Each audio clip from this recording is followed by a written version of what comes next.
తెలుగువారి పెళ్ళి ఇలవైకుంఠమే మళ్ళీ సంప్రదాయమే సౌందర్యంగా సాగుతున్న పెళ్ళి ఇది తెలుగువారి పెళ్ళి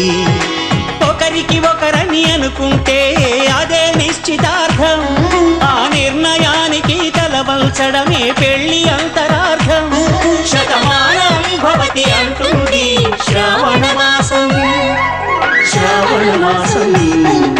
శ్రావణ మాసం తెలుగువారి పెళ్ళి ఇలవైకుంఠమే మళ్ళీ సంప్రదాయమే సౌందర్యంగా సాగుతున్న పెళ్ళి